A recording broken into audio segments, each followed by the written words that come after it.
Have you ever wondered why we hold on so tightly? To our belongings, our titles, even our very identity? Why does losing a watch, forgetting a memory, or seeing our reflection change with age feel like losing a part of ourselves? The truth is, we've spent a lifetime believing a quiet illusion that the things around us and within us belong to us. But what if that's never been true? We didn't choose our body, our thoughts, or the way time gently erases the lines of our past. And yet, we cling. We claim. We say, "This is mine." A house, a name, a story we tell ourselves about who we are. But if nothing stays, if everything eventually slips away, can anything really belong to us?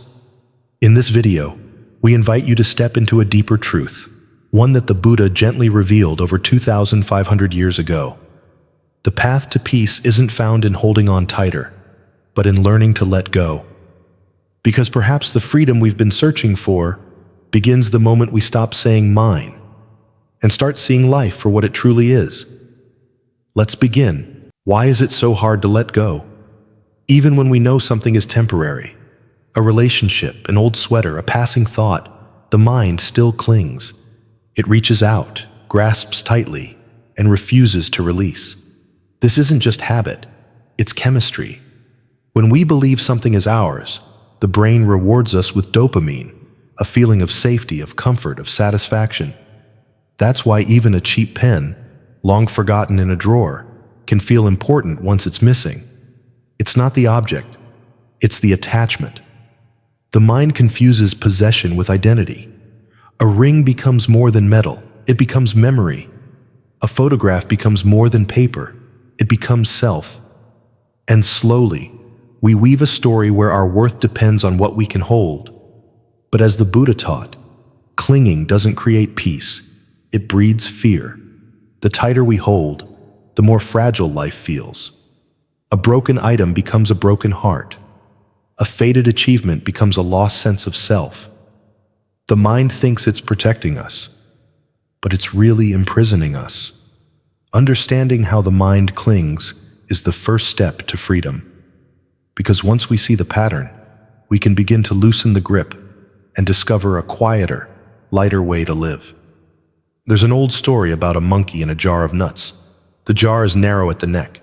The monkey slips its hand in, grabs a fistful of nuts, but then finds it cannot pull its hand back out. The fist is too large. The monkey panics. It pulls, it struggles, it cries out, but refuses to release the nuts. The trap isn't the jar, it's the unwillingness to let go. Our minds work the same way. We grasp at relationships, possessions, titles, and even ideas of who we are. And when life doesn't go the way we planned, we suffer. Not because life is cruel, but because we're still holding the nuts. We're still clutching to what we think we need in order to be whole. But here's the truth. Nothing outside of you can give you lasting peace. Not the job, not the house, not even the perfect moment. Like the monkey, we remain stuck, simply because we won't open our hand. The Buddha didn't ask us to give up joy. He asked us to give up grasping, because only with an open hand can we move freely, and finally be at peace with the ever-changing rhythm of life. At first, ownership feels like power. You buy something new, a watch, a car, a home, and for a moment there's pride, satisfaction, even joy. But quietly, without notice, that feeling begins to shift. The more we own, the more we fear losing. That same watch you once admired becomes a source of anxiety. You check your wrist constantly. You panic if it's misplaced. The joy fades, replaced by a quiet, persistent unease. This is the burden of ownership, not the thing itself, but the fear wrapped around it. Neuroscience tells us something profound. The same areas in the brain that process physical pain also respond when we lose something meaningful. That ache you feel when an object is gone, it's not just in your heart, it's in your body. And the mind doesn't stop with objects. It turns people, memories, and even our status into possessions. A relationship becomes something to protect. A title becomes something to defend. And in this effort to hold, we begin to carry more than we were ever meant to bear. The Buddha saw this burden clearly. He taught that the more tightly we cling, the heavier life becomes. But when we loosen our grip even slightly, what once felt like a weight begins to feel like release. Because true peace doesn't come from holding more, it comes from holding less. Love is often confused with holding on.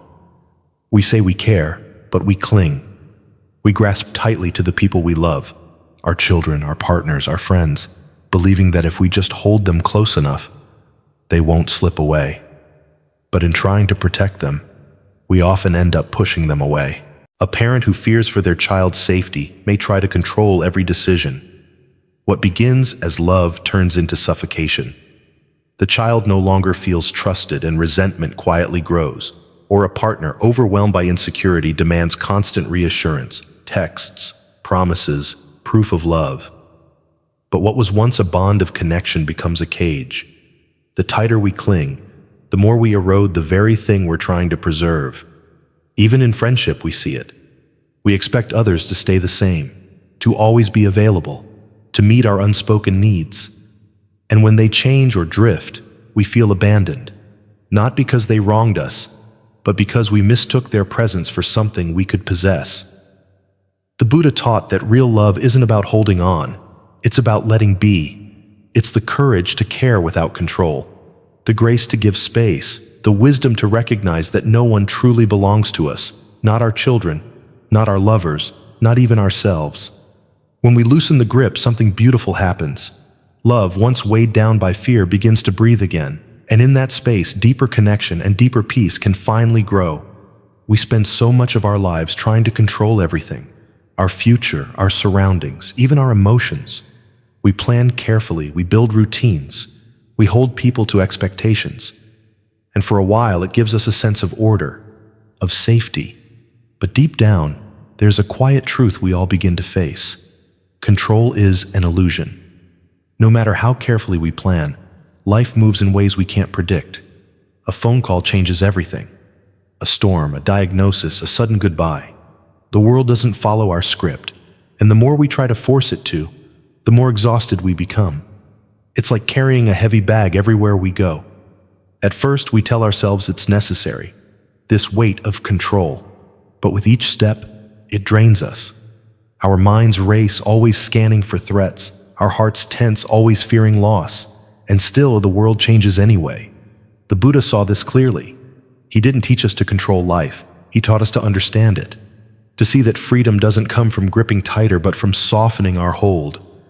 When we stop trying to control everything, something unexpected happens. We begin to trust, not in certainty, but in our ability to meet life as it comes. And in that quiet trust, a great weight lifts. We don't give up, we let go. Not into chaos, but into a deeper kind of peace. One that was waiting all along beneath our struggle. Letting go often sounds like losing something, as if to release is to walk away, to give up, or to stop caring. But in the Buddha's teachings, letting go doesn't mean we abandon life. It means we begin to truly live it. It's not about rejecting the people or things we love. It's about holding them with open hands instead of clenched fists. Think of a bird. It builds a nest, shelters its young, and sings to the morning. But when the season changes, it flies without regret.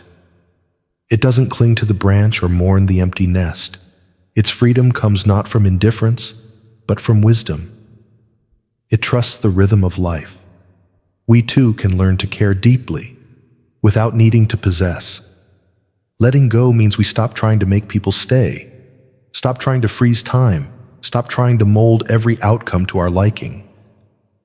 We begin to trust that love doesn't require ownership, and that joy doesn't need permanence. It's a shift in how we meet the world. From clinging to allowing, from fear to flow. And when we begin to let go, not with force but with gentleness, we discover something extraordinary, a sense of lightness, a quiet space in the heart where love can grow, not because we're grasping for it, but because we've made room for it to stay. Letting go isn't the end of caring, it's the beginning of peace. Imagine living in a house you don't own. You decorate it, care for it, create memories inside its walls. But deep down, you know, one day you'll have to leave. No matter how much you love it, it was never truly yours. This is how the Buddha invites us to see our lives. Everything we touch, our possessions, our relationships, even our bodies, is borrowed, temporary, on loan from a universe that never stops moving. And while that may sound somber at first, it's not a cause for despair. It's a doorway to peace. The Dhammapada teaches, when one sees with wisdom that all conditioned things are impermanent, one turns away from suffering, not by pushing life away, but by seeing it clearly, because it's only when we forget that things are borrowed that we start to grasp. We try to lock moments in place, protect people from change, or define ourselves by what we own. But the more we cling, the more we suffer. Instead, we can learn to honor what's here, without needing to keep it. The Buddha often encouraged the practice of generosity, not just to help others, but to soften our own attachment. Each act of giving, whether it's time, kindness, or forgiveness, teaches the hand to open.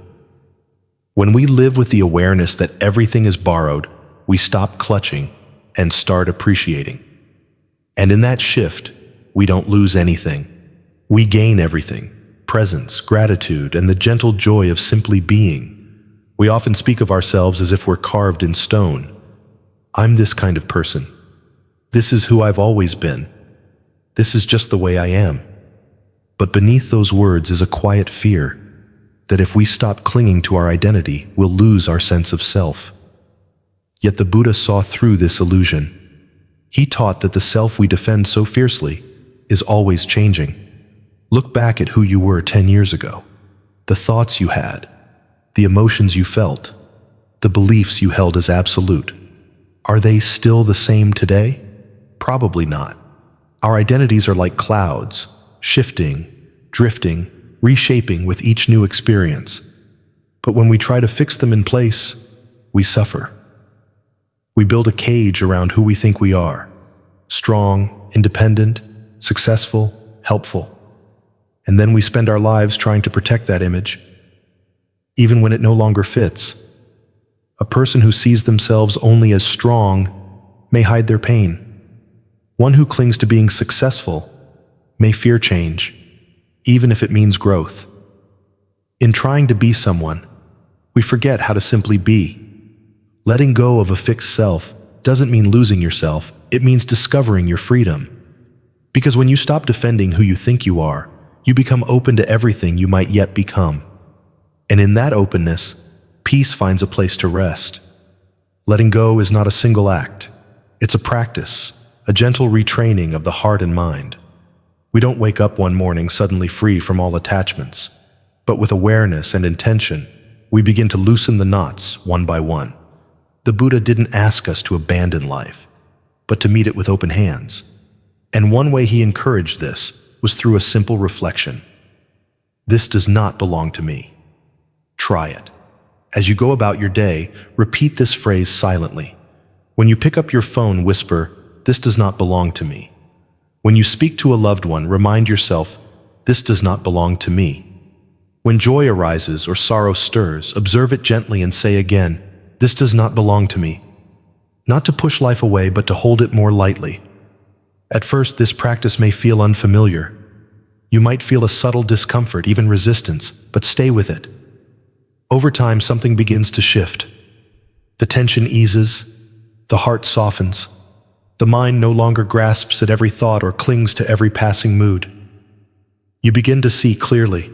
Everything comes and goes. Thoughts appear, then vanish. Emotions rise, then fall. Nothing stays. And that's not a flaw, it's the nature of life.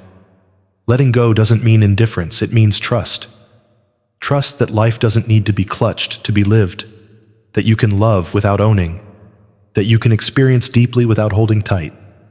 This practice is not about loss, it's about freedom. And each time you remember, "This does not belong to me," you take one step closer to peace. One of the most poignant examples of this truth comes from the life of Steve Jobs. After building Apple from the ground up, Jobs was famously fired from his own company in 1985. The world saw it as a fall from grace. But instead of clinging to anger or identity, Jobs chose to let go. He later said, "It was awful tasting medicine, but I guess the patient needed it." In the years that followed, he founded Pixar, started Next, and reimagined himself, not as a victim, but as a beginner again. Had he clung to the title of CEO, to the status, to the story of being wronged, he may have missed what came next. His return to Apple a decade later wasn't a comeback. It was a continuation. By letting go of who he thought he was supposed to be, he made space for something greater to emerge. Jobs once said, "You can't connect the dots looking forward. You can only connect them looking backward." Letting go isn't about giving up. It's about trusting that even in loss, something meaningful may be unfolding. Like Jobs, we too can learn to open our hands and rediscover the path we couldn't see before. In a world that constantly tells us to hold on to youth, success, control, and certainty, the Buddha's wisdom offers a quiet, liberating alternative: let go. For many in midlife or beyond, this truth grows more visible with each passing year. Children grow up and leave, careers shift or end, health becomes more fragile. The stories we once clung to, the roles of provider, achiever, caregiver, begin to fade. And yet, this isn't a loss.